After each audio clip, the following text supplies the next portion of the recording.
Hi, today we're going to be doing chapter 15. There had been wild dogs on the island of the Blue Dolphins as long as I remember, but after the Aleuts had slain most of the men of our tribe, and their dogs had left to join the others, the pack became much bolder. It spent much of the nights running through the village, and during the day was never far off. It was then that we made plans to get rid of them, but the ship came, and everyone left Galasat. I am sure that the pack grew bolder because of their leader, the big one with the thick fur around his neck and the yellow eyes. I had never seen this dog before the Aleuts came, and no one else had, so he must have come with them and been left behind when they sailed away. He was a much larger dog than any of ours, which, besides have short hair and brown eyes, I was sure that he was an Aleut dog. Already I had killed 5 of the pack, but there were many more left. More than in the beginning, for some had been born in the meantime. The young dogs were even wilder than the old ones. I first went to the hill near the cave when the pack was away and collected armloads of brush, which I placed near the mouth of their lair. Then I waited until the pack was in the cave. It went there early in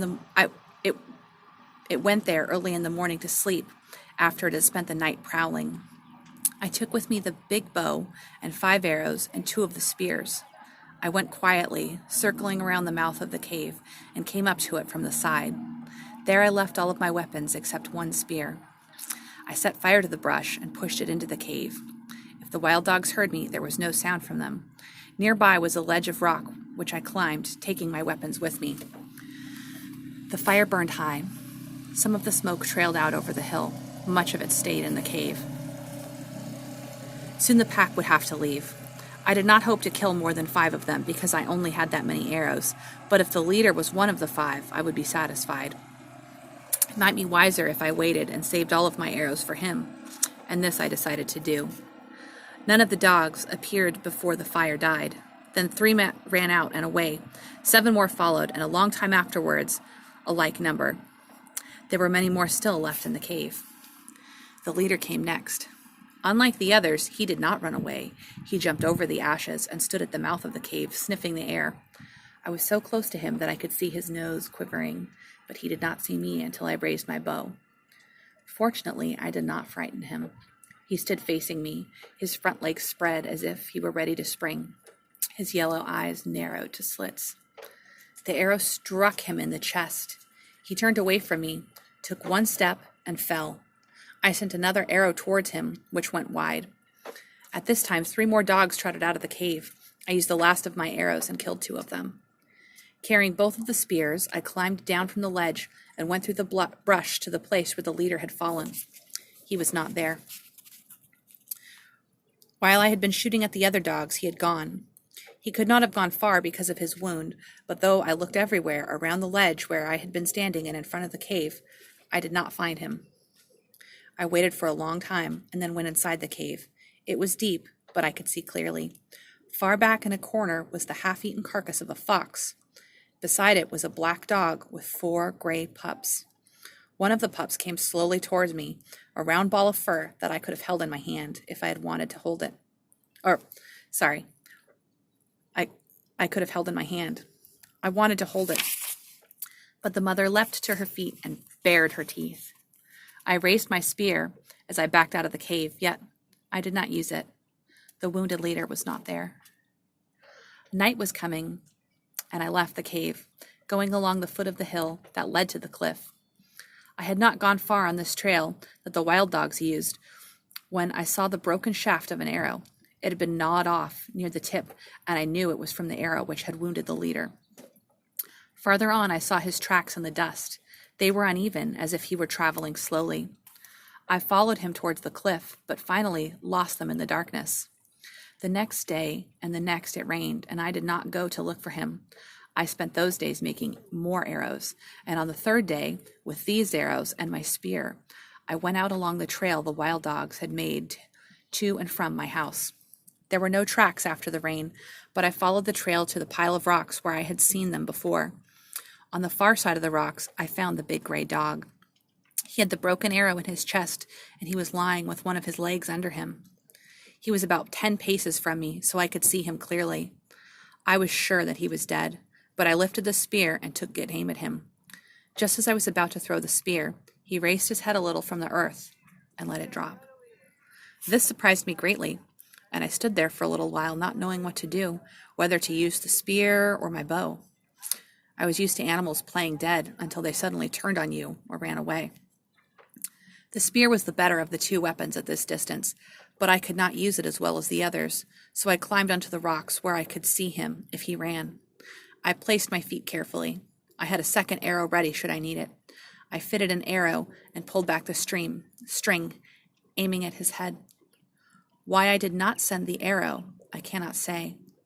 I stood on the rock with the big bow pulled back, and my hand would not let it go. The big dog lay there and did not move, and this may have been the reason. If he had gotten up, I would have killed him. I stood there for a long time looking down at him, and then climbed off the rocks. He did not move when I went up to him, nor could I see him breathing until I was very close.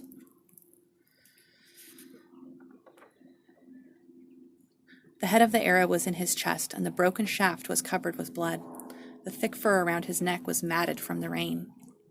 I did not think that he knew I was picking him up, for his body was limp, as if he were dead. He was very heavy, and the only way that I could lift him was by kneeling and putting his legs around my shoulders.